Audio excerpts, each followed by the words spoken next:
que na bandeko baza na kati menana balobite parce que na yebike ndeko odo na ndeko dompeta na kopesa bino maloba awa eko yinda le susu mais to kangama na nkamba avec papa Simon Kimbangu avec les compatriotes to tika nano babiloko etali l'église kimbangiste wana eza sujet moko trop séparé o komba kabwani o bana wana o ba comportement ya batu na kimbangiste bona boye sujet lelo eza bongo te to ke pa ndeko bona landu et puis na koza mama mise de Bruxelles et puis tozo na sunde ko téléphone 49 93 pour bakupa téléphone na komia on aza komona eza ko se reprendre c'est que mutango azalaki déjà awa mais batonga le bitan balobite vous avez maman mise vous avez papa bona na pesi micro et pas papa bona lando. Ok, merci mingi papa Zambouana, merci mingi ba auditrice na ba auditeur nyonso. Na côté mission c'est vrai na kutia on a katikati mais si GPTM est très important ngai na ko éviter vraiment pour parler sur l'église Kimbangu puisque selon ngai tous les religions eza cause ya ba problème na biso et non ya ba solution donc je vais éviter ça mais Kamba étant un lieu territoire ils allaient se retrouver dans la nation Nabiso, puis dans le continent Nabiso Afrique, puis dans la planète Tovandi, dans ce système solaire. Je crois bien que s'il y a des éléments qui peuvent éveiller curiosité Nabiso, il faut vraiment en parler, développer. Je suis désolé un peu dans mon niveau, il y a ignorance, donc il y a manque d'intelligence dans le niveau de la communauté congolaise. Ensemble, la communauté congolaise, il me semble que personne n'est intelligent. Les gens n'arrivent plus à affronter des thématiques, des sujets forts avec des arguments plus ou moins scientifiques et compréhensibles. Tous, ils ont rejeté un mot, donc ils ont commémoré dans le domaine, il y a superstition, il y a croyance, il y a kobanga, il y a des légendes, il y a des contes. Mais, concernant Kamba, on a trop curieux à comprendre qu'est-ce qui se passe dans Kamba. Et là, on est allé dans l'Iwana. Bon, comme on a été défendre Kamba, j'ai mes questions à poser. Sori Bokoka, pour répondre. Oya Bokoka à répondre. Oh, pas Bokoka, ça va. Mais ma question, on fait à la poser. J'aimerais bien poser ça aux gens, aux gardiens, aux hommes qui ont cette responsabilité de faire la propagande de ces lieux géographiques qui est Kamba, de promouvoir le tourisme là-bas. Mais dommage, Batango, Bakimara, Kimara, Nabango. Bon, question dans Liboso et Zalibo. Na Kamba kuna compte tenu ya bamasolo toyo kaka. Nga na bololete na zobate, je comprends bien. Alors, question nangezabo. Est-ce que na Kamba y a-t-il une base extraterrestre? Je ne mâche pas mes mots. Y a une base extraterrestre. Si c'est affirmatif, quelle race oyezali ko vanda na kati ya base wana? Niveau ya rapport nini ba nango entre les populations ou bien les gardiens de Kamba na ba race wana o ba na Kamba. Alors, wana question ya liboso. Et puis yami balé na naeba. Ces races-là, ils sont affiliés à la Confédération intergalactique de lumière ou bien ce sont des affiliés des reptiliens, des draconiens, des archontes et des petits gris. Point d'interrogation. Peut-être les Congolais termo bomesana nangote alors bobenganga liboma de bomesana. Deuxième question. Est-ce que Kamba ezali point moko à traverser par les ley line ou bien vortex énergétique? Question à Moana. Est-ce que ça a traversé, il y a une vortex énergétique? Deuxième question. Troisième question. Est-ce que Nakamba, il y a une fenêtre ou bien ouverture temporelle qui donne sur d'autres univers parallèles ou bien le monde astral? Nasukiwana. Bato batanga banchiki ba comprendre tellement ba congolais presque ba comprendre raté o ba comprendre ka boya vraiment ko aider biso et to comprendre juste ba dynamique to démystifier liwana eza ko se trouver na mboka na biso pour to comprendre peu ba élément. Merci mingi nazo ngisi maloba. Ciao. En tout cas Congo to sana batunyo sema yele ya ndenge na ndenge metoyeba kate. Apparemment de konanga likambo olobi na sali nyonso na kumba émission ontina mita boye faina koma ja kolobela yango mais bato abriement ekoti ya troke moyena pasola mpoke na ezali te bande ko bolim sana répondre moto moko mbango ba question oyo batebele ba comprendre yango pété na banza na insistaki makama Roma mena koti na ona mozindo te puissance ya Roma correlation ya Roma eza makamo ndeko na otiko lobela bato ebele bazaki na ba recherche ko sala bakena na ba pays na bango ba gouvernement na ba mona ngo recherche ngo ya pamba ba rejeta bango ba pesa bango ba financement te ba rejeta bango et puis metamba eko yoka ete Roma eza libéral place oyo no ko bakisa mayele na yo ba recherche scientifique nyonso ko sala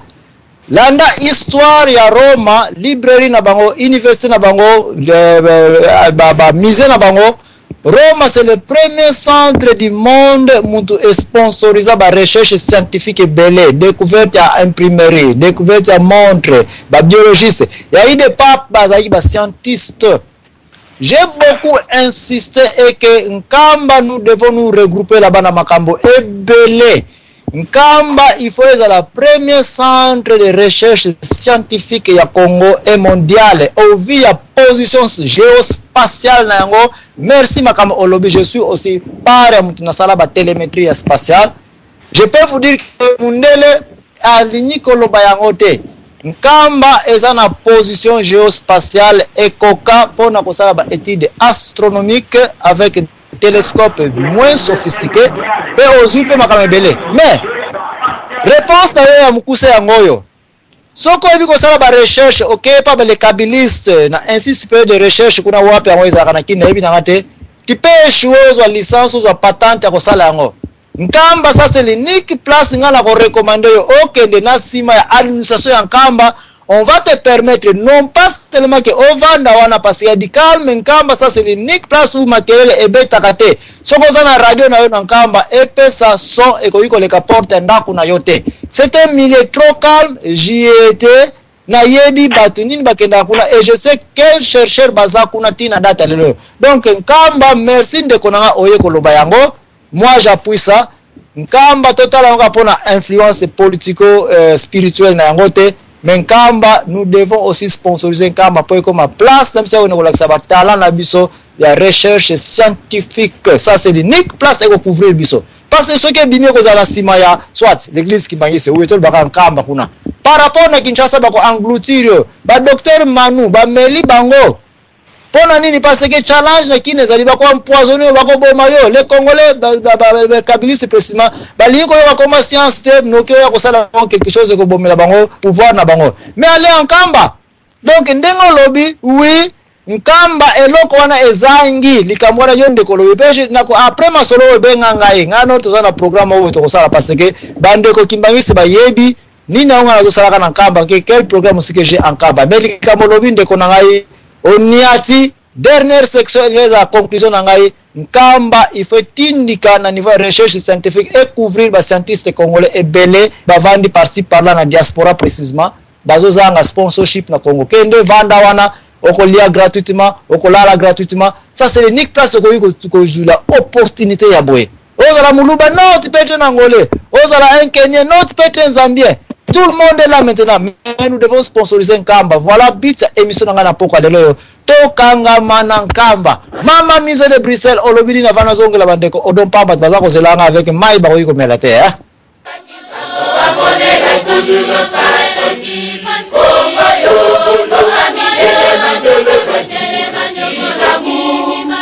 Anima ki pasi pambate alinga ki bokonzi etele mana konga silelo yo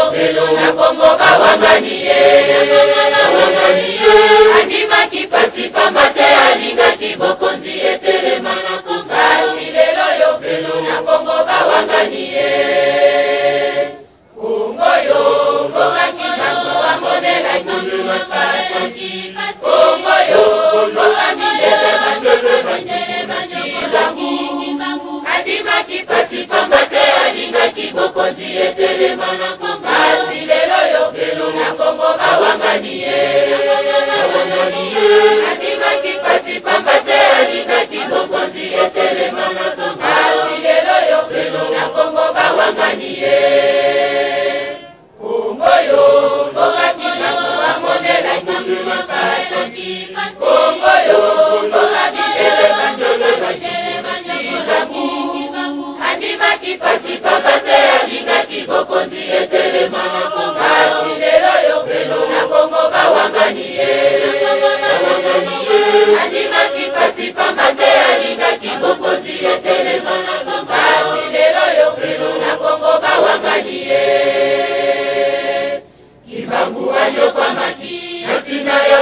bosomi ya mokili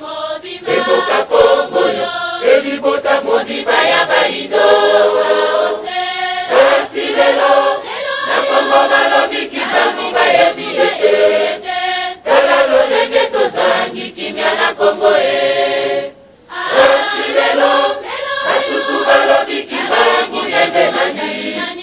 tala lolenge tozangi kimia na Kongo kibangu banyo kwa maki na tina ya bosomi ya mokili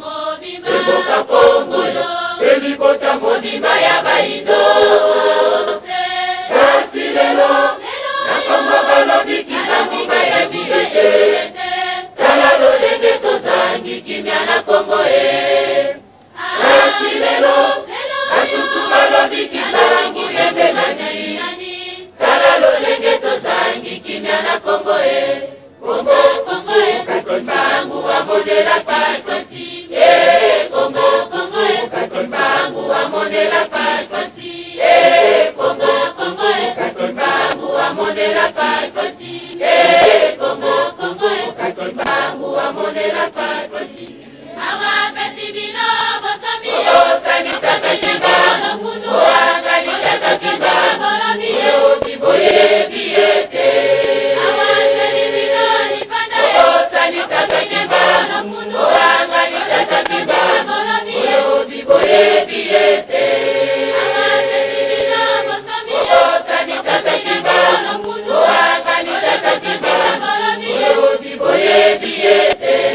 awa fesibino nipanda osani takakimba fundu angani takakimba bolobi biboye biete Kongo kakonbangu wa modela pasasi Kongo kakonbangu wa modela pasasi Kongo kakonbangu wa modela pasasi Kongo kakonbangu wa Eboto papa Zambwana naseki papa na ngai vraiment bolimbisa koseka na ngai mais nangina loba papa Zambwana pardon na bino en tout cas bolimbisi eza netumbu ekopesa na bato bakomema bana na Nzambe na libungi papa Zambwana nayebi bofanda bambula mingi bo investir mingi na religion na biso na religion na bino kimbangiste mais en tout cas nasengi bino pardon mingi eloko bozo benga nkamba esika batia nzoto ya prophète Simon Kimbangu bolingi bokomisa ngo nini Nouvelle Jérusalem ezali mboka moko eza sainte ezali ekoki kozala même pas na fondation na mabele oyo eza suye mabele oyo ya lisumu ekoki même pas komona na boye na kati ya bamipepe ya biso ya masumu tosalaka bana tongo tipokwa jamais ekoki kosalama papa na nga Zambwana en tout cas bolimbisi na bino na mona na ngai pai moko te bakomi ke salut ya moto eza na mboka tel non même pas na Jérusalem c'est pas écrit papa na nga bomikosa te bokosa pe biso te en tout cas bolimbisi mingi kombo ya Christ pesamela pona salut ya moto nyonso oyo ya kokroire na ye ezali bongo ekotikala ndenge wana oyo azali à la droite du Père a intercéder pona biso boyebi kombo na ye alors botika komema bato na kati na libungi papa Zambwana pardon na bino mingi nzoto ya moto soki nzoto ya prophète eza nzoto ya prophète ekoma te boyambi na yo moto okende kotia yango na kati ya nzoto ya moto wana parce que suki na ye soki ebimaka parce que lisu soki etalaka non eza bongo te ezali vraiment bongo te nkamba wana ezali kaka mboka neti bamboka nyonso tu boloba te ke tokobika so toke na nkamba non si faux et archi faux ezalaka te mboka oyo bakomaki na Bible wana eza nkamba te eza bongo te ka yo muto utaka na masumu na yo okotaka obimaka okei na nkamba ozongi na lusuki wapepa ozonga na masumu noni surtout na nzoto eza bongo te okotaka Nouvelle Jérusalem ozala ndenge wana te ekozala bato bako se sanctifier papa na nga Zambwana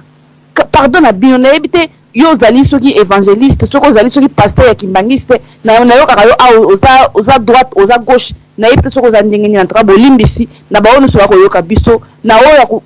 mutako isa bondimi na yete boyambi ya moto salut ya moto kobika ya moto eza na mboka tel te eza na kombo ya soki prophète soki nani te eza na kombo ya Jésus Christ c'est tout papa Zambwana nazongisi maloba Merci maman Misé na base na uta ko lobelango déjà été position na ngai est à la gauche et à droite na ba kimbangiste na ba non kimbangiste ngai place na kuta ka vérité ezalite na balance kana ngai kaka na ba sakama wa moko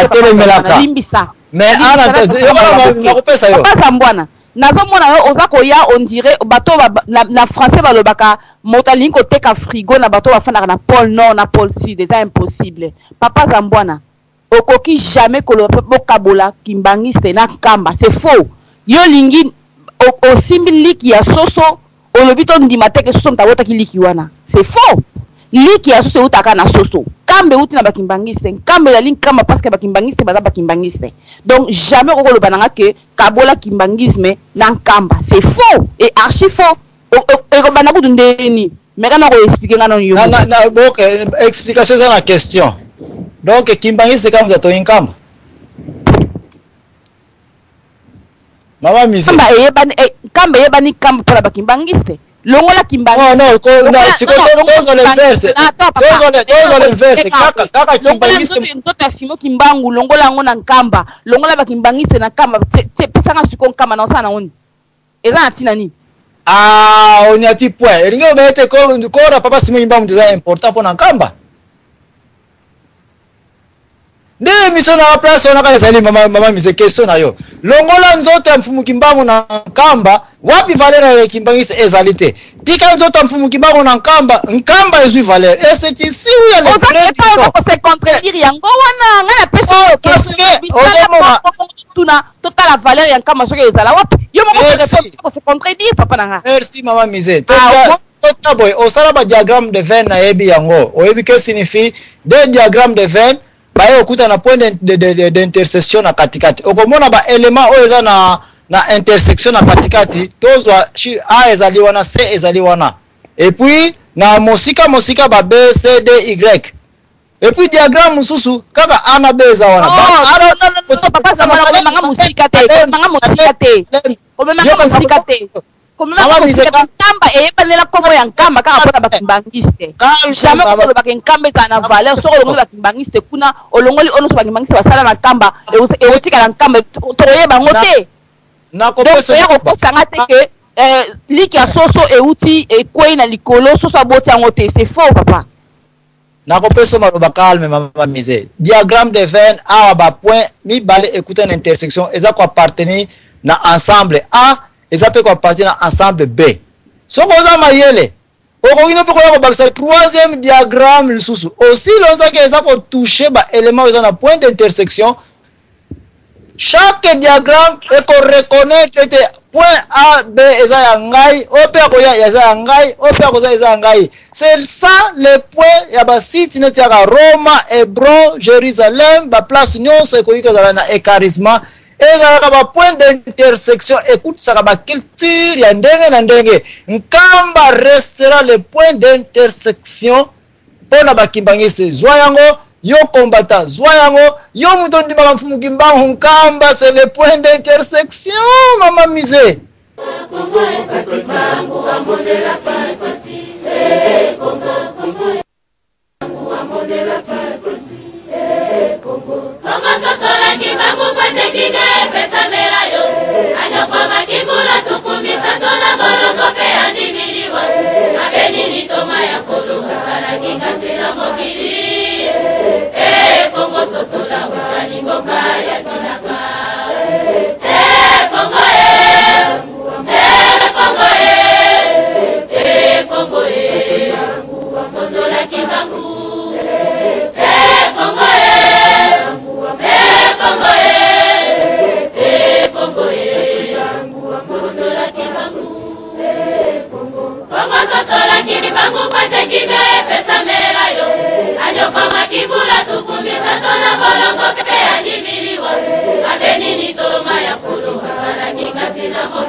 mokili ya Kongo. Zambe tata zambe mwana molimo santuba jali kasi na bino. Kasi Kongo jali koyeba te kofika kochola. Kongo sosola ujali boka ya bidasa. Kongo Kongo Kongo sosola kimbangu. Kongo Kongo sosola kimbangu. Salamo bandima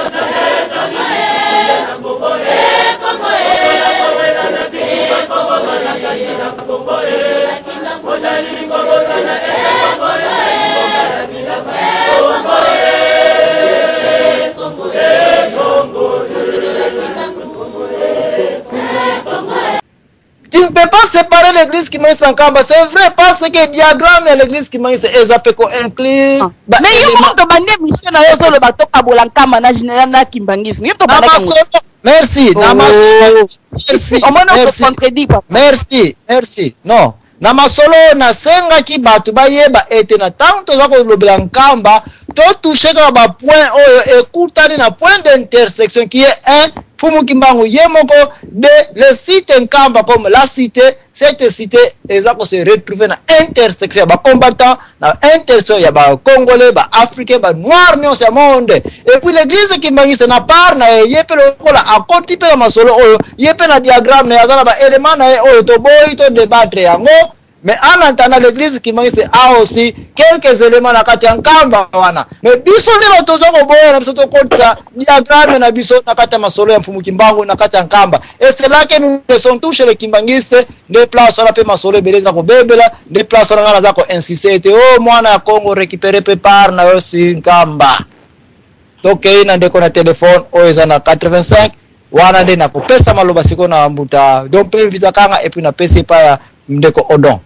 Mama mise sauf ceux qui n'a répondre babe oza sous la minute no ya réserve utiliser joker là aussi parce que na boto le bangaya no répondre non ngai te melika mbuta na yebika bino botaka bongo répondre toujours à côté pour me bezate. Ah donc yo boy no ko za diagramme na kati ya intersection wana mwana buta na ko bosa na te. Même les Angolais bandonga indépendance na bango kinkuzu eza à quelques mètres ya Nkamba force na bango ezalaki na Nkamba ko sala erreur indépendance en 1975 na Angola ezwama na Ntimansi wapi na Nkamba na ko peso ba kamebele Brazzaville Nkamba ko sala erreur te biso ne ba Congolais batoza ko bosa na ki Nkamba et qu'est-ce qui se passe en Nkamba. Mais je me réserve de beaucoup de choses nazo zela mutu moko ya ko ningisa eloko mo nazo zela aya na yango pona yebisa bino exactement qu'est-ce que signifie Nkamba pona yo Congolais. Mais en attendant les Angolais les Brazzavillois ba yebi qu'est-ce que signifie Nkamba na politique ya pays na bango na vie ya pays na bango bambuta nyonso ba pays wana baleka na Nkamba nini ba yeko sala wana na kotetela bino secret ya Nkamba lisu très bien ndeko na telefone ya 33 83 na peso maloba et puis na kepande ko dompe invita kanga.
Boto Papa Zambwana et boto bandeko nyonso baza na kati ya conférence na bandeko ya bino banane bandeli ezanga apotre Ndoshi na koti pona meka pour intervenir omoni biloko papa vision Papa Zambwana je crois bien batu ebele ba comprenaki yango te place nini ozolinga okende ntango ozolinga parler ozozwa référence ya Vatican oyo nga nalobaka na langage na nga nayebili yango comme katakombe ntango ozolobela na par rapport ya baalie na bango na baconnexion makambo ebele yango moni intervention ya ndeko awuti kokota ntango ayi koparle na bafenetre esali yo mwa moke esengo po ezali nde vision penza ya émission na yo seko tolingo mema bato par rapport ya lie wana babengi nkamba omoni ntango mama mise a touché point ya tolongola corps ya kimbangu pe tolongola bakimbangiste kamba etikali vide mais pourquoi bazobenga ngo tout d'abord avant ya koparle na corps ozobenga nano terre moko sainte mais ce qui est dans le terre moko sainte ata balongola yango corps ya kimbangu ekotika nango ya sainte toza terre moko sainte mais yo déjà ntango yoki balongola corps lobi voilà sikoyo comprendre ozokoma esika singa nazokoma donc ngai mbala moko na comprendre vision na yo omoni eloko oyo papa za mozo mabiso ezali eloko nzambe ampeshaki bayuda basala mpona corps ya Moïse ntango Moïse akufaki diable alina besoin asa na propre na corps wana biloko elekaka na Vatican soki nazonga mwa moke nsima ezali ba pratique mususu oyo ezali en dehors même na kondima te moto po ayo chrétien soki pene ozali bien enraciné na parole de Dieu bien soko oyebi mpenza baenseignement sacerdotal ou bien baenseignement évangélique malamu oyeba problème ya Rome okozwa même référence ya Vatican te donc ntango ozozwa déjà kamba ozokompara ngo bavatican ozobebisa image mbala moko ya nini ya kamba so ozoyeba te so na bibongo pourquoi que nous sommes à la recherche qu'est-ce qui se passe dans le Vatican tout le monde est prêtre catholique tout le monde veut dire monde Vatican il y a le Vatican mais le vrai prêtre dans le monde Vatican va expliquer que veut dire catacombe on comprend ce qui a dans malamu ou bien NAB à expliquer qu'est-ce qui se passe ce qui est à expliquer jamais la prêtre catholique la litanie des saints la relique c'est-à-dire bazokamata un corps ou peut-être ezali objet moko songolo makomisa ngo objet moko ya culte babandi kosala invocation likolo ya corps wana bazwi yango mikuwa moko songolo ya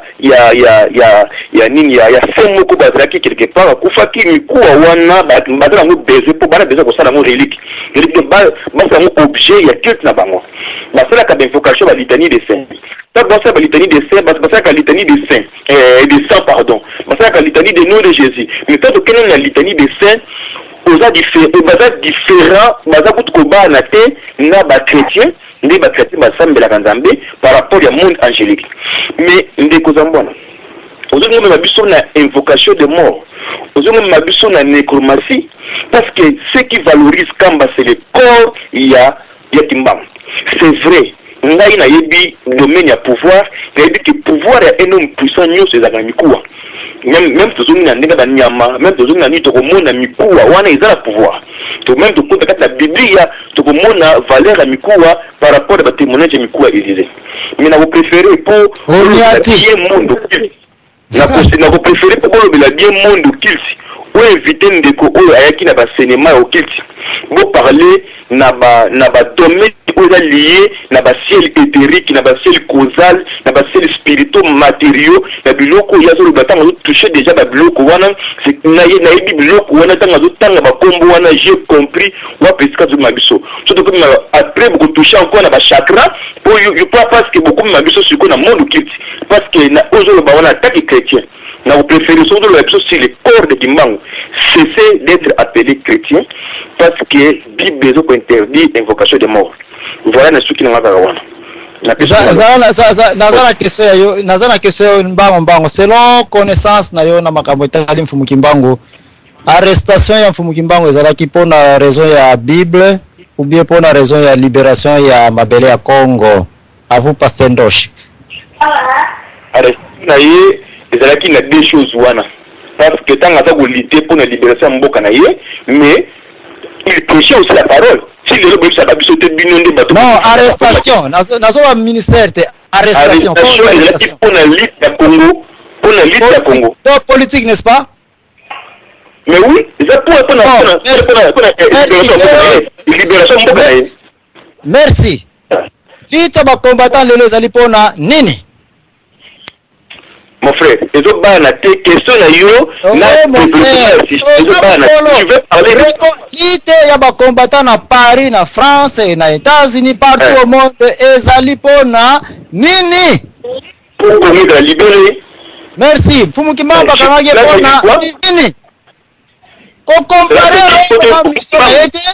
mon frère, comparer mission ete comparer na mission ete nkamba kole yango avec la lutte de la libération du Congo. Voilà pourquoi tout Congolais qui accepte la lutte derrière Fumukimbangu doit reconnaître la puissance de les grands leaders charisme si mikuwa na yo olobi yango mikuwa ya mutu oyo azali na puissance spirituelle élevée eza na puissance ezali wapi eza na nkamba. Toute personne alignée à participer à la libération du Congo doit reconnaître les mikuwa de Fumukimbangu et c'est nkamba.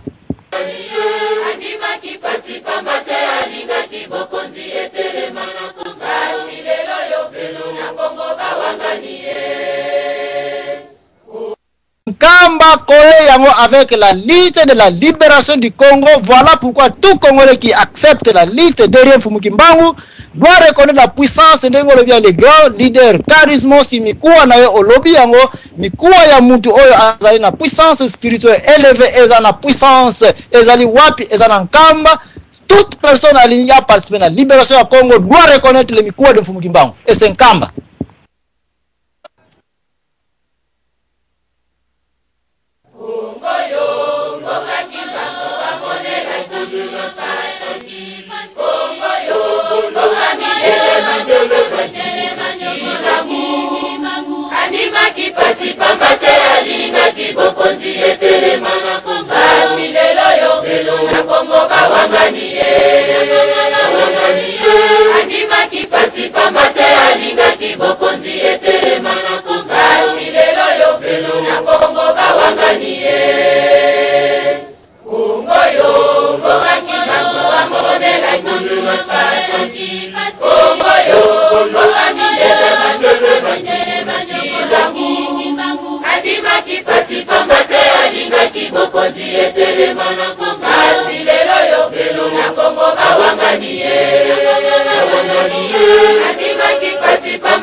amondela kasasi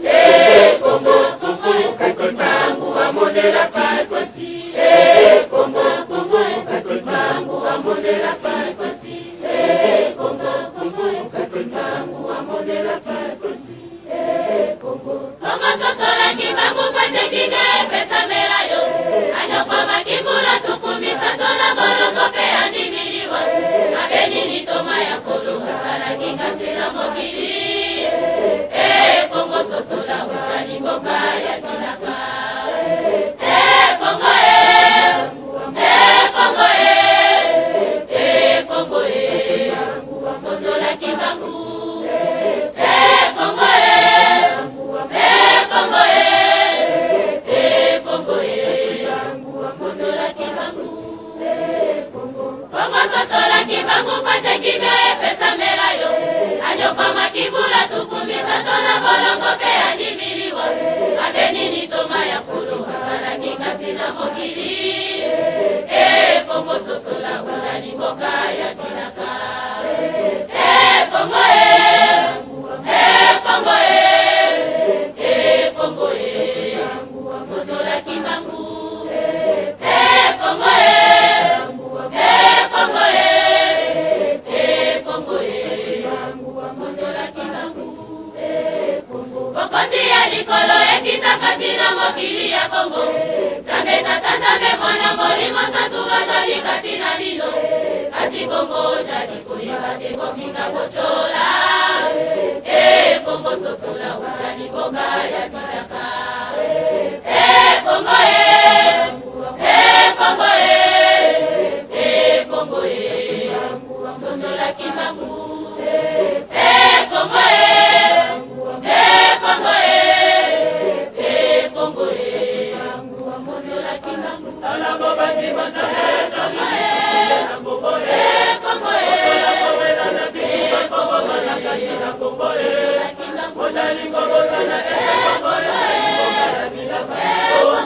Kamba collé yango avec la lutte de la libération du Congo. Voilà pourquoi tout Congolais qui accepte la lutte derrière Mfumukimbangu doit reconnaître la puissance de les grands leaders charisme si mikuwa na yo olobi yango mikuwa ya muntu oyo azali na puissance spirituelle élevée eza na puissance ezali wapi eza na nkamba. Toute personne alignée à participer à la libération du Congo doit reconnaître les mikuwa de Mfumukimbangu et c'est nkamba.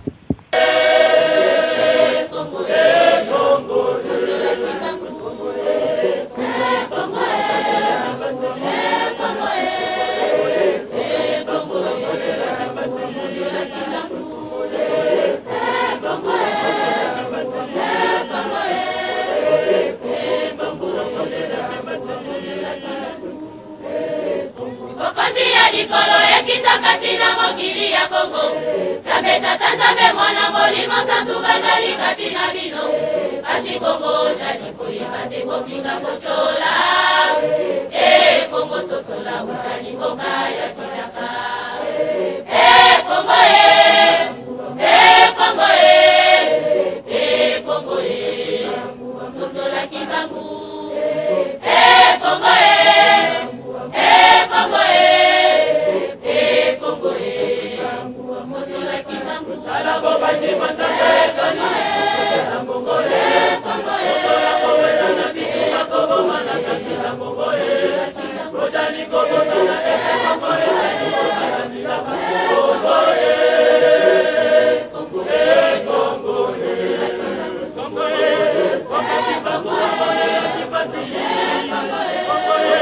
wakati babu amonela kipasi wakati babu amonela kipasi wakati babu amonela kipasi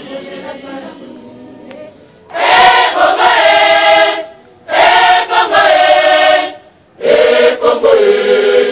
sosola kimbangu Kongo Kongo sosola kimbangu Kongo Kongo sosola kimbangu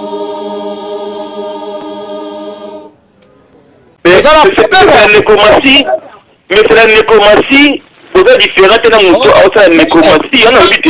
yango na pesio pasi malamu posala émission boye malamu bengisa un frère oyo tikokota awa oyo azali na baenseignement occulte mpo nga nayebi makambo wana nayebi enseignement wana minakoka enseigné yango peuple te oyo bayebi nzambe na bango occultisme. C'est-à-dire, tu peux parler dans la ciel nyos, dans la ciel causale, tu peux parler dans la ciel éthérique, tu peux parler dans la ciel spirituel matériel, tu peux parler dans la ciel médian, tu peux parler dans la nuit l'espace, tu peux parler dans la ciel supérieur, tu peux parler dans la domaine nyos, dans la profondeur nyos, parce que quand tu touches des fenêtres, tu peux toucher déjà dans le domaine très élevé à niveau spiritualité. Papa Zambouana, tu as une mission. Wana totikela niveau ya bino batu boye ba biloko za kolobaka wana yo otokumisa ndeko a toucher ba enseignement occulte awa otokumisa yango di vision na yo yango olobi ko abenga yo en particulier pour bossa na émission yango na biote tika na ko mburiye ya batu ba problème ba mama mise tika bango za kimia yo benga nde mutu azana enseignement occulte bossa na ye émission ensemble pour parler de occultisme botia ba nécromancie ba bakena bakena relique oyo ba catholique ba salaka c'est-à-dire ba ko invoquer mikuwa ba ko invoquer mikuwa ba kufa alors que bible est terrible ko wana c'est pour ça que tant on tina ba bakena ko invoquer mikuwa wana ya mutafa mon frère na tangu bakombata na Paris baza kotiaka libaya na libaya ya mfumu kimbango ya munene mulai bakei na nkamba ko kene kosala occultisme te na tangu bakombata bakanga Patrice Lumumba pona nini yoka na tangu bokecha za koyemba kanzembo molimo ya mfumu kimbango na recommande ke nkamba occultisme samikuwa ya mfumu kimbangu te nani mtu wa pesa mfumu kimbangu pasteur bakanga Patrice Lumumba pona nini au défier ma sororité mon frère aux amotei mais tout la liberté Congo tout la liberté Congo tout la libération Congo pourquoi Amérique Mbongo Patrice Lumumba a arrêté pourquoi et bon to lobela kayete siko tout doit invoquer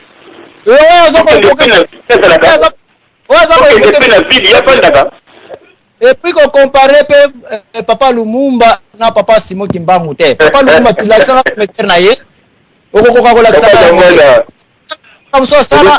nécromancie OK na section na mukuse OK abiso nécromancie c'est l'invocation de mort abiso lo ba eboto continuer mission na yo eboto si merci soko pour ngai ke bana ya Paris, bana ya Londres, bana ya Belgique, bana ya diaspora o baza ko telemisaka libaya mfumu kimbango tiko lata maputa mfumu kimbango eke bakenda ko sala ki occultisme na nkamba e boto ndeko ndoshi nena nimio melokola o eshue ko confirmer yango molimo ya mfumu kimbango ezali vivant kati na philosophie ya lite oyo tika batu balite na ndenge na baye baza ko découvrir mfumu kimbango na nani na yo pete mote parce que 15 jours te ya mfumu kimbango bango mo baza ko découvrir na ndenge na haleluya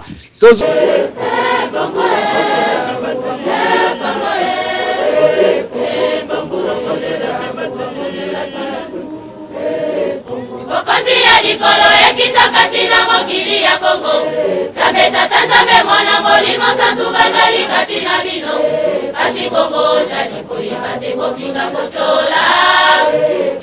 Kongo sosola ujali mboka ya Kinshasa Kongo Kongo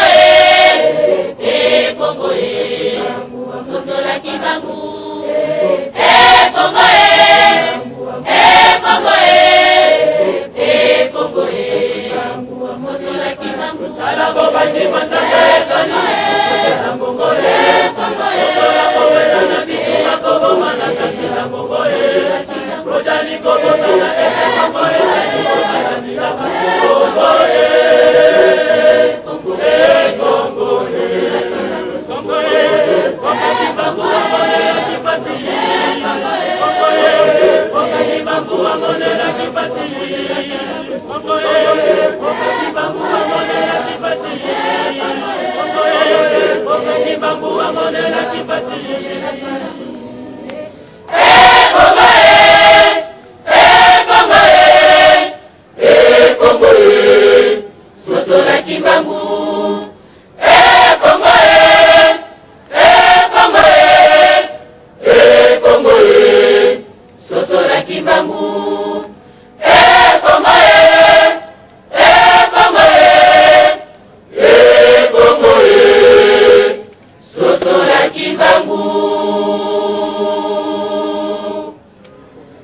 ngai papa dompe vita kanga parce que ndeko téléphone na yebite so bakota ki avant pas a ndeko na téléphone matondo papa bata téléphone pa ngoti koze atozeli so ba 2 heures de temps bango so bazeli 1 minute za mabete ezali question ya toka kosoa malamu papa za bwana nakanisi vraiment na yebite tetite sur za kana yango vraiment eza félicitations parce que ce que tali malamu na émission mobimba o se contredire o se compliquer pour rien likambo za kolobaba kamba makambo ba terre promise na yo ezali kolakisa kaka ndenge alobaki na début niveau ya esclavagisme mental oyo nayo na ba masana kimbangiste bozolinga kokotisa ba congolais ngana ko peso exemple moko similaire pour comprendre ngai côté na uti na libota na biso na bandundu pe bazalaka na un certain prophète ba ko benga Alaver o asalaki église du Saint-Esprit na bengo église ya Echeme mais église ya Echeme bango pe kuna bazalaka na Nazareth tuna batabandundu ba koyebisa yo bakende Nazareth. Donc vous voyez que c'est quoi ezali nyoso wana otatoza ko benga esclavagisme mental. De comment kaya watangiso batala ba combiner ba nécromancie, ça c'est pour faire peur aux gens. To sambela kabawa, mais oui, c'est vrai. Bo sambela yo za kufa. Bokende ko la sanga eska yo za ito kende ko tato pesa nembote. Aja kufa. Bolo bazala ki ressusciter, azala ki ressusciter, mais il est mort. Nous te pouvons montrer qu'il y a des photos dans la récitazalité. Ce ne sont que Babibi Kanda, il paraît qu'il était ressuscité. Mais surtout, l'année un peu dans Mozindo, donc on a que cette histoire-là, ce n'est qu'une fabrication de toutes pièces. Donc, les chrétiens, les banane, ils sont morts, ils ont dit Koko, Adaya, Koko, Nabango, Basambela, où est le problème? Donc, tout ce caca, des mots. Vous voyez, le grand problème du saut, c'est quoi? Faisons des recherches. Na ebi okumisin de Kobona, on a ces plans de Kobona, c'est en tout cas au Solaka. Peuple congolais, na tango yo, na tango voulu qui manque de fond la mise. Tango zéro la puissance. La puissance c'est quoi? Yo un mathématicien définit ce qu'est-ce que la puissance. Alors tango zéro une puissance, ça signifie quoi? Ça signifie rien. Ce sont les termes pour faire peur aux novices. Ce sont les termes pour faire peur na bateau babi français. C'est ça le véritable problème tous en ango. Donc tous on analyse tous ali koroba likambo ya nkamba nengo bande ko lobi nkamba valeur na yango ezali parce que fumu kibango abotamaki kuna ezali parce que avant fumu kimbangu nkamba ezali terre sainte. Okodi ko pesa ngate élément moko avant la naissance de fumu kimbangu bato bala kende ko adorer na nkamba. Parce que nkamba existe avant fumu kimbangu, c'est pas un fumu kimbangu tatoni nkamba. Il est né là-bas donc akutaki yango. Donc, il y a comme terre sainte qui rapport Fumukimba Botamiwa. Non, mais moi je pense qu'il y a comme un fantier. Ce que c'est la terre sainte, c'est la terre sainte depuis là parce que terre sainte est allée décréter en fonction de la capacité énergétique na yango de watuna qui est les line. Est-ce que combien de ley line les kakawana pour toi parce que ça a un point focal, il y a un ancrage énergétique. C'est comme ça le biais occultisme. Na habité tango tokende kobota na basi na sona ndako ezaka pe occultisme mais bato mutu moko akondana ka yango te jamais mutu akende kosangana mwasi na kati na nzela eza pe occultisme to sala eza loko to bo ya kobomba mais ça ne signifie pas que c'est mauvais. Donc na kanisi et loko peut être faut koluka koyeba une terre sainte et terre sainte indépendamment de mutu azawana parce que ça li point d'ancrage. Donc so yin kamba za ko ma terre sainte en fonction de kimbangu. Donc, quand on est intéressant, on a bombardé, on a la carte du monde. On peut bouzoba parce que les Rwandais qui tuent les gens au Congo, ils vont s'aventurer avec vos rêves, vos péchés sont pardonnés, et vous voulez embarquer tous les gens extorsion d'argent au nom de ma bonza. Parce que botala ka vidéo et les cacao na kati na internet te sika kiangani aza ko zoka ba mbongo ya batu on aza ko tonga nouvelle Jérusalem. Parce que pona ko tonga parce que pourquoi il faut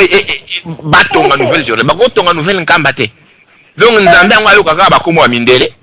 Soki komo dans le côté na ko yoka yango te faut ka komo nouvelle Jérusalem. c'est de l'aliénation. Oezali etumba mfumu kimbangu, il a combattu contre ça. Cet état mental oyo Nzabwana, un caméléon qu'on ne peut pas déterminer soit qu'il est chrétien, soit qu'il est kimbanguiste, ou bien il a besoin d'un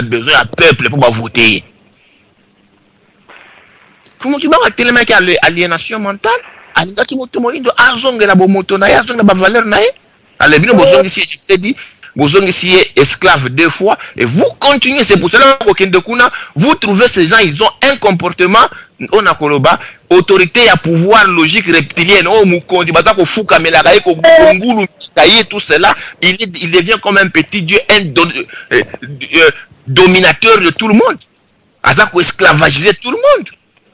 C'est ça qui va ça koluka. Aïe on a bâti bango piédestal, lui et sa famille, ils vivent sur le dos de tout le monde. Basa na kamusala mokote, yebisanga tianga na zana bilanga combien que de osala. C'est un paresseux. C'est un voleur. Azana musala moko asala kate, alors ki balo bino moko lo yibu to ko vivre na motoki na ebongo ye motoki ni asala. Afandi na to ko la raiba mbongo, batinda bana na poto basala ka boye na boye, il mange au dépens ya ba. On sujet en kamba avec mfumu kibango. Toza ko éviter kimbangisme. Zonga na sujet. On a pas ko bankama kama bazali ko tonga ngo na mbongo ya muyibi. Qu'on est tenté de storker aux gens. Bon, et là on a ko tonga na mbongo qu'on storke aux gens, comment ko za la saint. C'est misala omoni wana pona yo donc bon aux autres papier. C'est l'extorsion, va ko extorquer mbongo mon cher. Non est-ce que non tellement wana sikoto ke na fara ngana yo. Ayi ko sala bilanga te. Yo kana na lobaki ya bien. Est-ce que pourquoi bimisaki yango te tana lobaki nkamba? C'est l'unique village au monde de 1960 jusqu'à 2012. Oh, c'est développé un niveau incomparable. De bilanga, azana de ferme, asala comme ça wat. Pesanga batunyo so balanke na sima, na ba 26 27, basala comme ça wat. Ils vivent de quoi? Basa il lokora ba famille. Évite un peu makapo kimbangiste parce que si j'ai les deux yango peut-être le jour contre le belango mais yoko kona yo kanga pour 30 ans la kisanga na ye d'abord. Na lobi hein. Pour que nous comparer ban koko kimbango bavandi basa ko ngote tangu yoko kona za ko sala ba bilanga bambongo banini mukimbango koko azaka wa prison tempo na yo papa Nzabwana yo ali chrétien yebisanga mwana Moïse azwaki grade nini bango bazaki ba Lévitique grade bazwaki bango wana et un Lévitique ne peut pas travailler. OK kusirkungana yo otuni bana Moïse bango nyos bazaki ba Lévitique ils ne peuvent pas travailler bazila kana église bazila kana makabo. OK kusirku voilà pourquoi toza ko lobake bonzambe na bino za bonzambe esclavagisme. Voilà c'est la personne bana Moïse bakoki ko sala te. Ce sont les Lévitiques et les Lévitiques n'étaient pas contraints de travailler. OK. Il y avait ces Satan. Parce que tous ces principes, ce sont les principes sataniques et diaboliques qui nous causent que du mal. Exploitation, extorsion, esclavagisme, comment ça m'a dit. Ce qui est tout la logique à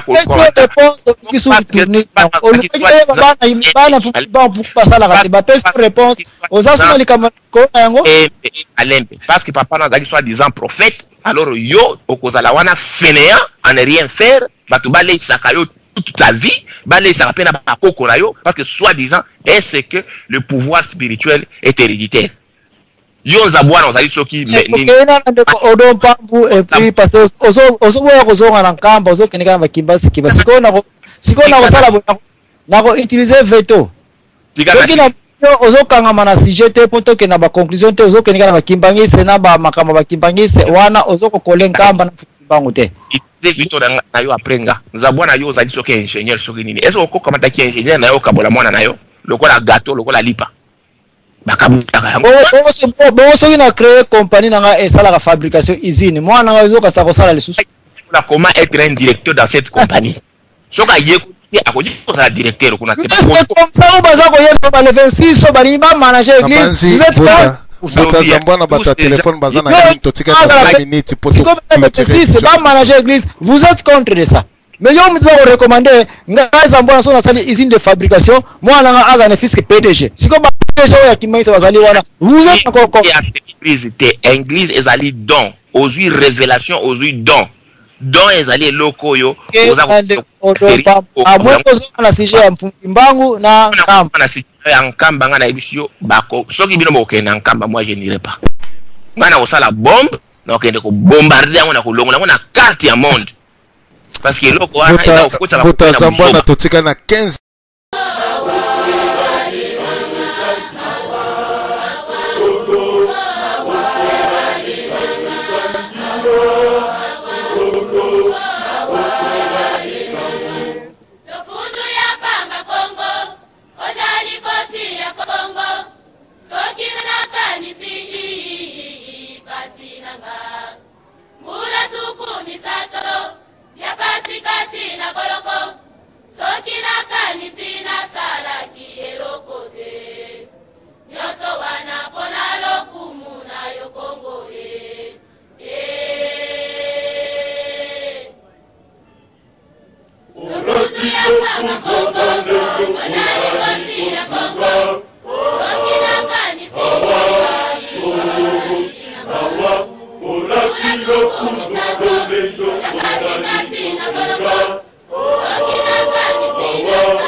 minutes en tout cas toujours clôturer émission de 19h à Siko des personnes basant en ligne Odon Aoumeli vraiment au PC écoute à Tamalobate merci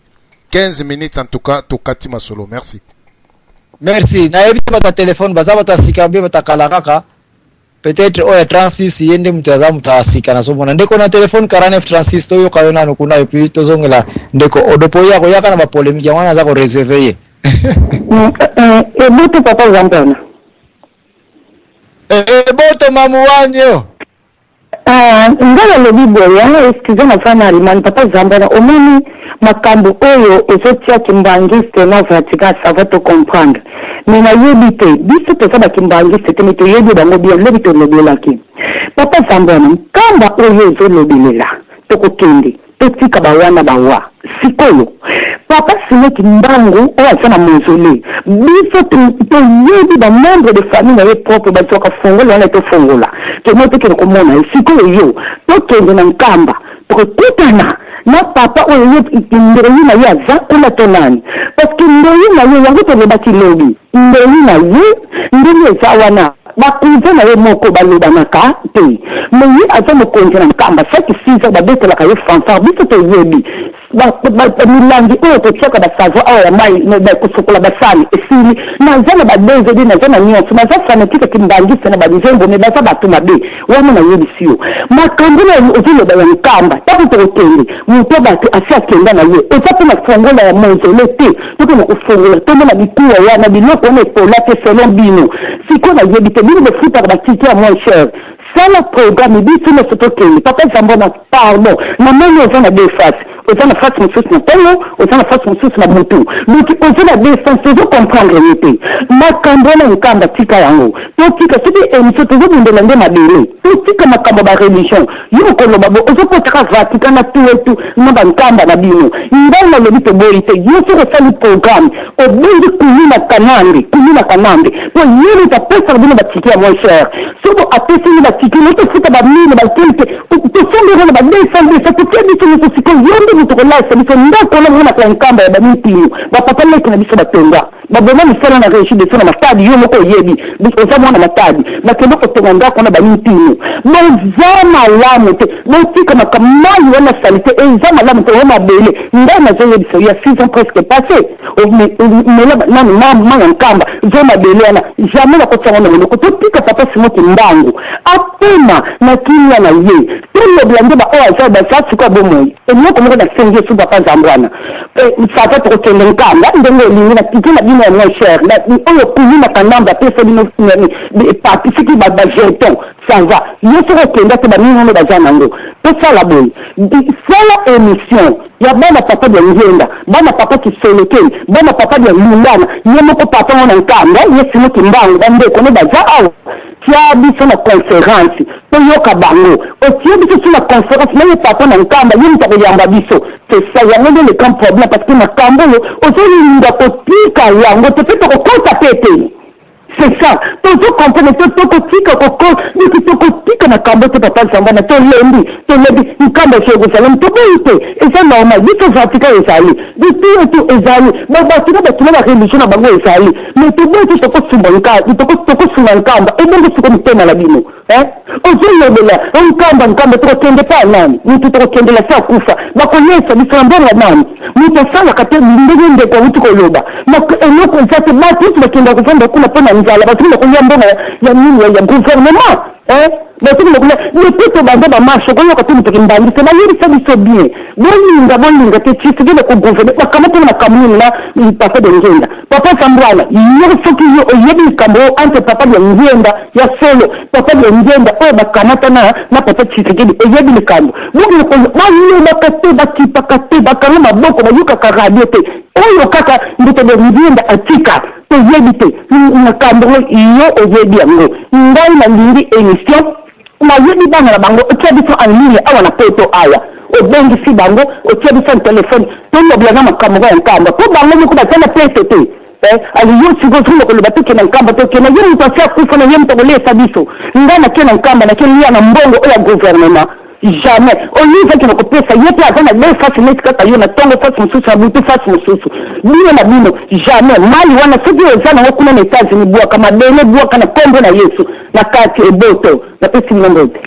eboto mama na ngai mfumuki mbangu akufa na ye bon problème zalite tokino sani na kamba problème zalite mais santu pete le pena Vatican akufa na ye Abraham pena Abraham akufa na ye mais pona nini kaka ba place oyo eza toujours clé ba place oyo eza toujours na moi charisme moko boye na le pont santu pete le pekutia sala kana pesa politique akufa wana mais pourquoi traiter de Roma eza clé pourquoi ba traiter ba place nyonso eza les clés Fumukimbangu akufa na nkamba mais pourquoi Zambwana zaka ko insister batu ba reconnaître nkamba to se regrouper na nkamba c'est parce que Mfumukimbangu départ na ezalaki ya politico administrative oyo ngai na yo mwana ya Congo na lite ya libération ya Congo to reconnaître yango nkamba ekozala kaka se ya nzete na biso soki tokotika nkamba ezala se ya nzete na biso te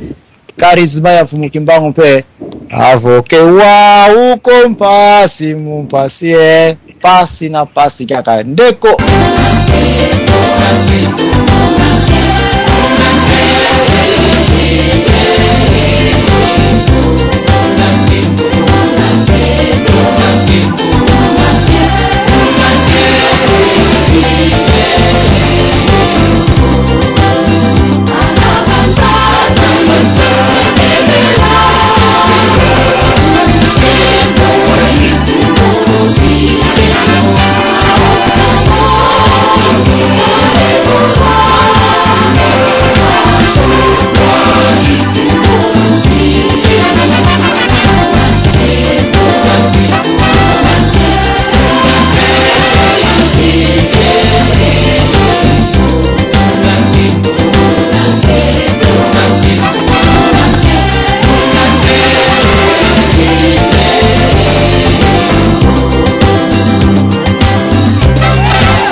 Odo Mpambu na pesi yo maloba.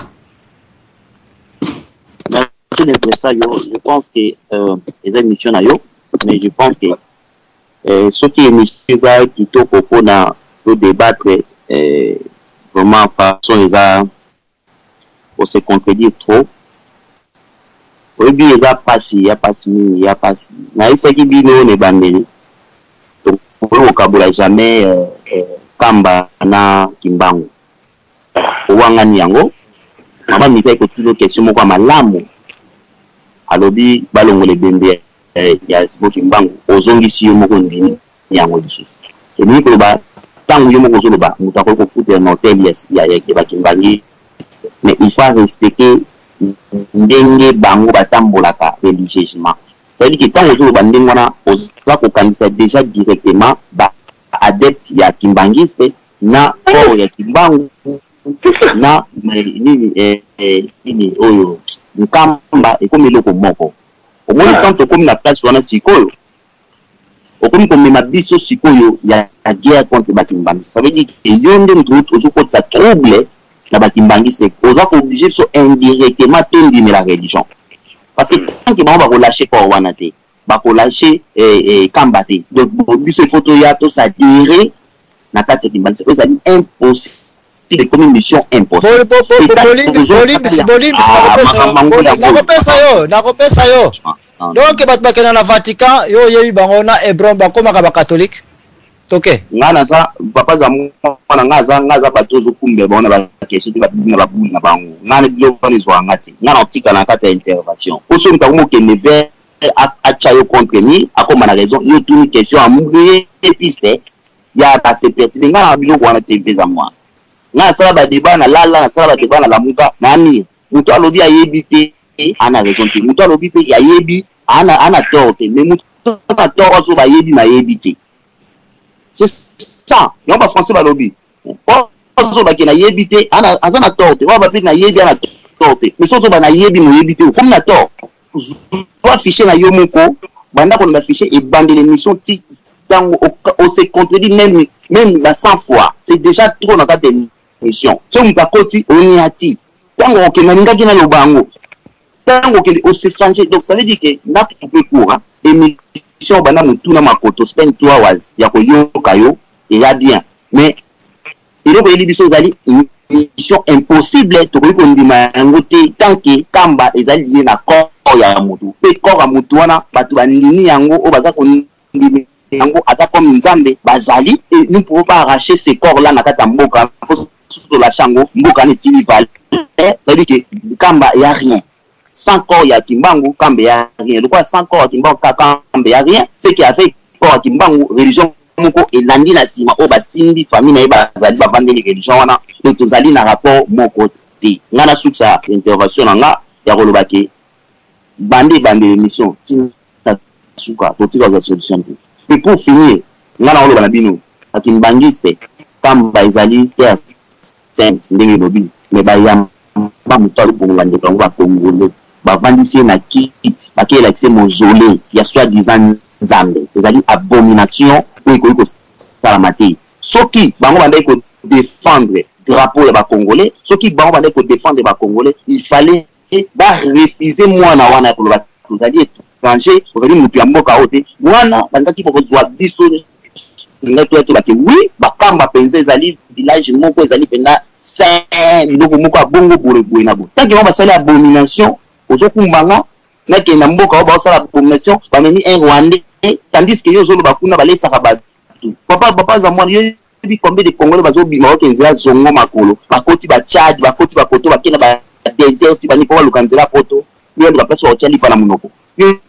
sur ce qui kamba ne kolesa batu les populations ni ya ba Congo ba mona souffrance bakenda ko se réfugier na kamba te bi ba tso bana kata Congo ya Kinshasa bakenda ko se réfugier na kata kamba te. Moi je pense que ozana ba argument te bimbisala awa tikage ya la te oza ko kima na connaissance ya batu na sima so mutabeti oniati na ngaki na lobango oniati na mes conclusions émission les autres te oniati yango na succès ya babo ngana ko ya mtaimbangi c'est pour aussi ça marambo na osala émission mukoleko ya tapé 2 mois il faut to ya mbata kimbangi c'est to ba na connaissance batu ba na connaissance ba ya balobi ya Simon Kimbangu akinda na botamaki wapi en plus kambe sama une colonie importance ya kambe ya nini si tu kokoma est-ce que papa Simon Kimbangu anzambe ou pas église qui m'a dit c'est une colonie pourquoi est-ce que batambola bati na vision papa na bango ou pas papa na bango bundeli mboka bana bateki mboka likolo supporter rwandais pas de vision alors partir ne ko éclaircir bato onde toro babona radio bato bazana ndako ko bayekola mais l'autre comme ko sala bato to bebisa mitu ya bato comme na confusion. Et c'est vraiment le moment où ça la radio pour nous enseigner bat et non pour que la confusion dans mitu ya bat et to sukola yango je pense que l'histoire ne ko beta ma soutenir tout ça qui kama bokoko non to comme la suite cité ne bokoko e bande déjà bonde ko mona ndé autres ça c'est un peu ça na souhaiter une bonne soirée bye bye.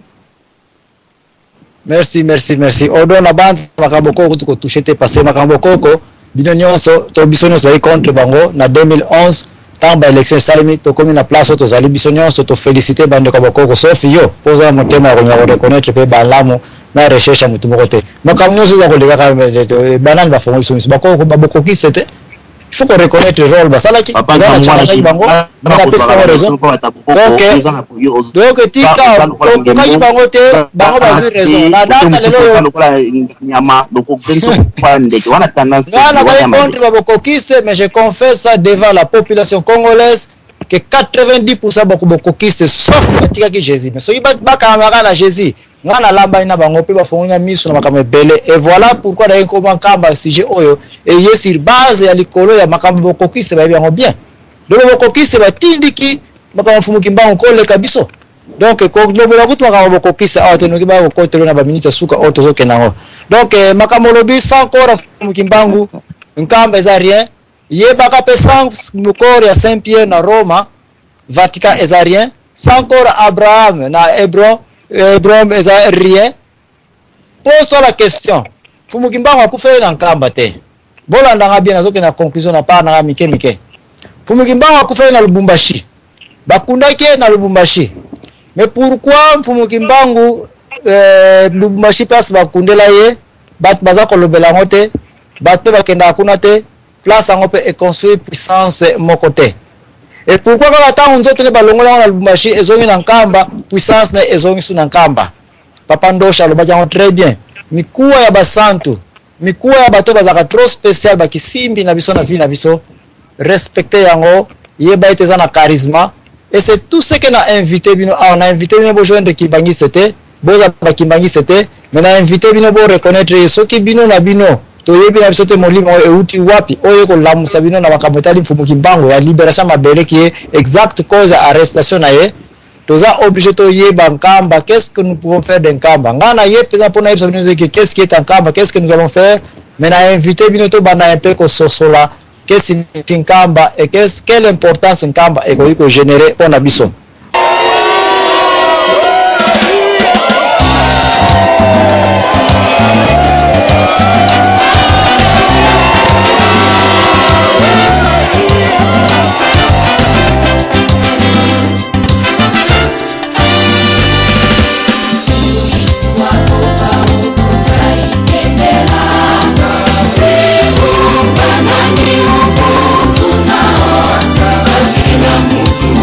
Tuna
na bandeko mususu bayaki wana ya koloba ete ngai naza kokoma kimbangisi to na komi kimbangisi to na usala makambo pona ba campagne na ngai. Vous êtes en erreur. Boyeba ete naza mwana Ntimansi, mwana circonscription ya Mbanzangungu, mwana ona wewe no battre campagne na circonscription na nga d'abord ya Mbanzangungu, plus nga naza ko reconnaître na kozela bapoya makasi parce que wiko beta na kota bansala kimoko bakamba bakotana te parce que naza mwana ya kati kuna. Batu bawela ka d'abord place ya bangomoko. E ko yipe kozala mwana ya kati net kaka ya nkamba te ya kimbangise te, bongo o attirer pe attention ya place yo ovanda kate place yo outate. Mes recherches ne sont pas là pour attirer votre attention, sinon il y a un camp qui attirer attention à Moutounionso, mais na ligne oyeba ete tu ne peux pas avancer dans la capitale Mfumukimbangu sans qu'on reconnaisse un kamba et ça aucun kamba. Aucun kamba pour que nous piata makolo ya Fumukia Kyanga na zakuna te non. Mais okende kuna yeba okeli nini. So okeli pour Mfumukimbangu kende ko honorer yango na Roma tawa bakenda ona batika ape moi quelque chose. Pour pas développer librairie wana. Pour que Roma et continue à fonctionner. Yo peut le dans kamba mais maka pe moi quelque chose de tika pe place wana. Pour pas développer pour concourir si wana.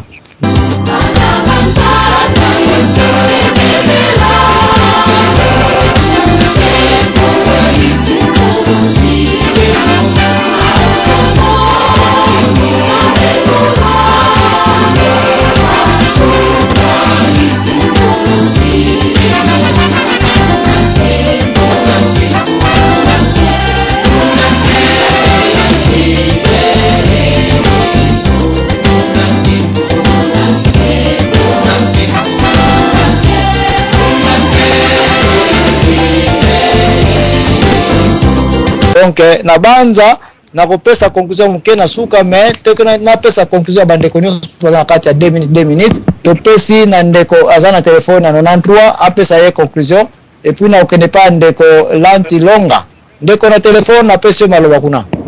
Oui papa Ramona merci ndeko zansinga maloba ngai papa Augustin. Naza kotuna tati intervention na yo utiko loba Congo Brazzaville leki na Kamba Angola et indépendance na Kamba et je trouve louche que yo bana Kamba mboka na yo eza kokufa o libéré yango te ozo kende kowela ko aider batu mususu eza lokola yo tata na ndako ozana libota ozana bana na yo baza ko souffrir mozo kende ko salisa bana mususu libanda. Est-ce que vous allez papa mayele na soki wana? Réponse ezali le fils perdu, l'enfant perdu na Bible. Mwana na papa na lagi trop riche.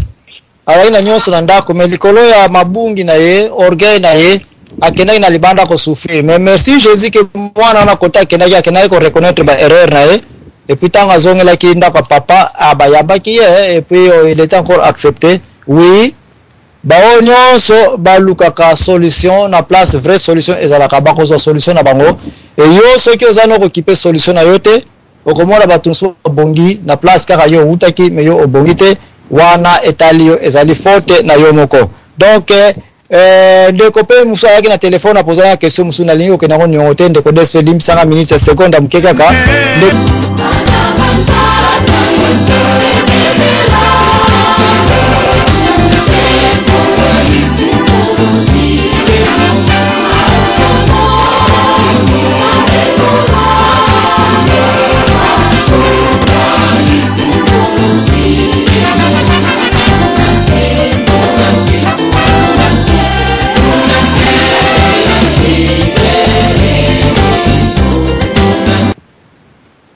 donc ndeko alobaki ete ya azalaki kimbangisa tika et puis alongola na komba ya ngenda azalaka na yango question na kopesa yake na kolala nango depuis alongola komba ya ngenda na vie na ye progrès nini yango eyela ye siko depuis alongola komba quel changement qu'il a trouvé après avoir enlevé le nom de ngenda dans sa vie. Merci na bandeko nyonso.